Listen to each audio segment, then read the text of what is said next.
It's Thursday, so it must be Lisa's day. Welcome to room 3428. I'm Lisa, your vlogging hostess for the night. Kind of moved to a different location in my office, but vain hope that I could keep my glasses from having too much reflection, but yeah, it's not going to work. But I'm here, so I'll stay. Had a rough day at work. Not real happy, but I'm here. Got a couple more hours left before the end of Thursday, at least in my time zone, so yeah. I have my notes. You know about what talent we would have or want. Andy stole mine because I've always wanted to learn how to play the piano. My mother was a pianist and very, very good at it, although she left college to get married, and I never heard her play when I was growing up. She never played. It was such an important part of her life for the first 20 years, and then boom, she just stopped. So I don't get that, but anyway. So I'd like to play the piano. The other talent that I wish I had, I don't know if it's a talent or if it's a characteristic, but I really wish I was graceful. I'm not. I know, big shock, but I'm not. So yeah, piano and gracefulness. From henceforth we shall call Terminus the conference that shall not be named. And I'm very sorry for having caused you distress, Kim. It's never been my intention. I love you dearly. I'm going to miss you terribly. I'm just thinking of all the lost opportunities for alcohol pictures that I could be taking. It's a little sad. So I think in honor of you, our password should be your name. Your nickname. Make it a little difficult since this is out on YouTube. Alright. So we won't... Conference that shall not be named. Karaoke. Had a little secret. I've never in my life sung karaoke. Shocking. I know. The closest I came to it was back at Melissa's apartment in January when MJ forced me to do a Bon Jovi song. Yeah, I have issues with my voice. I don't think I sound very good. And, yeah, so I don't know. I'd probably do Indigo Girls or something crazy like that. Yeah. No karaoke for me. MJ and Lizzie, I am so proud of you guys. Do you realize that combined together, you guys have lost the equivalent of a small child in weight? Pretty impressive. I say very impressive, and so proud of you. I know it's so hard to do. Teacher story. Kim wanted to know a teacher story, good or bad. My bad teacher story was 3rd grade. I transferred from a school in Arizona. My dad got transferred to New Orleans, and we lived across Lake Pontchartrain in Slidell. And Slidell, Louisiana was not really well known for its progressive stance back in the early 70s. And the very first day of class, they tested me and they put me in this gifted class, and which, you know, as the new kid is already a strike against you. So I'm sitting in this class, and it's my first day, and I don't know anybody. I don't know the teachers. I don't know the school, and I sneezed. And when I sneezed, I covered my mouth. And the teacher put a welt across the back of my hand with a ruler and said, and I swear to God this is what she said, we don't mix black and white germs. So I was totally confused. I didn't understand. To this day, it so traumatized me. To this day, when I sneeze, I'll go, which is very bad for you. You can, like, you know, blow your brain out or something. But I remember going home, and my mom saw the mark on my back of my hand, and first time I ever remember my mother using the F word. She called my dad and said, "You will get us out of this effing backwater hole. People can't be beating my child." It was wild. And yeah, 9 months later, my dad transferred to Los Angeles.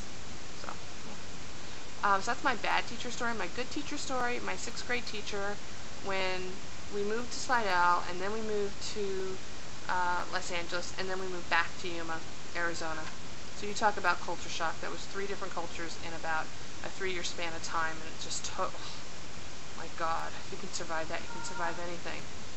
Can you hear my cat crying in the background? I want to play. I want to play. Anyway, Mr. Waters was my 6th grade teacher, and he was just the best. Wanted us to do the best we could, treated us with respect, and not as little kids, but as individuals who had likes and dislikes. And as long as we respected him in his classroom, he was okay. And I learned a lot from him, not only educationally, but how to get along with people and the right and wrong way to teach people, to treat people. Let me try that again. The right and wrong way to treat people when you're in a position of power. He was the first teacher I'd ever had who managed to approach us, and I won't say it was on an equal footing because he was always the teacher and he was always in charge, but he approached education as, we're in this together, so let's make the best of it, kind of thing. So, yeah, I like him. I think that's all the questions we had.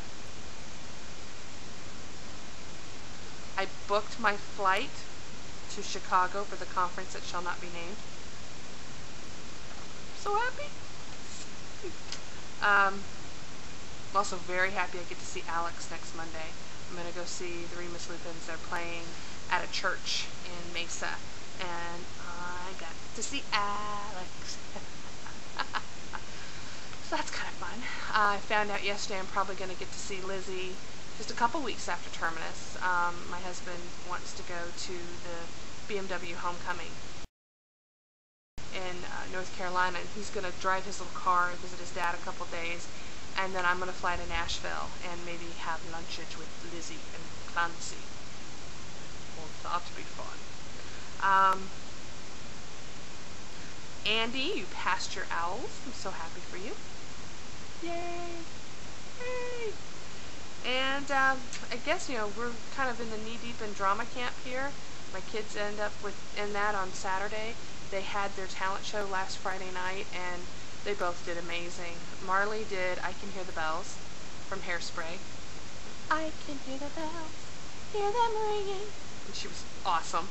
And Trey did from High School Musical, he did the duet, We're Breaking Free, Soaring, Climbing. And he was adorable. If I can get that DVD on YouTube, or at least to you guys and my friends, it's unbelievable because he's here, and the girl he was singing with was up here, and they were just, it was great. So they have their final production, which is High School Musical, on Saturday, so I'm looking forward to that. It's going to be a lot of fun. And then so yeah, I'm just hoping I survive work, hoping I survive this whole drama of what's happening and this project that I've been working on for 6 months. And I'll tell you a quick story about it. It's been 6 months of just like almost nonstop on this one project, having to get these documents filled out at different stores located all over Arizona, and it's impossible because the managers can't follow directions that I give them. I send them written directions, I send them examples, and they still can't get it right, and it's just really irritating me. So the legal guy I've been working with came in, and he's like, he wanted to ask me all these different scenarios.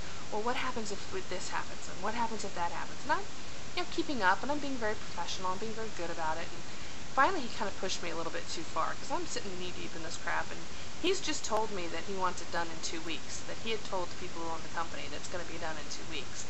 And I actually asked him, I'm like, are you talking dog year 2 weeks, or are you talking shaping of the Earth's mantle kind of 2 weeks? Because this isn't going to be done in 2 weeks. But be that as it may, I'll have to pull that one out of my you-know-what. So he asked me all these different questions about scenarios, and then he throws out this scenario that is so outlandish and far-fetched, and you know you have too many show tunes on your MP3 player that you play in your office nonstop. When I looked at him, I swear to God, I looked at him and I said, yeah, you know what? That could happen. And it could also happen that someplace in the world there's been a total eclipse of the sun, and a giant plant is sucking on some poor hapless flora's finger, and he's plotting to take over the entire universe. And he just looked at me, and then it kind of went, are you talking about Little Shop of Horrors? And I'm like, well, can I get a doo-wop at least? So, I just knew I'd had it, and you guys know me. I'm a little irreverent, and I'm a little sarcastic, and... End of rant. I have no questions, because I have no life. I miss you guys. Our normal goodbye. I miss you. I love you.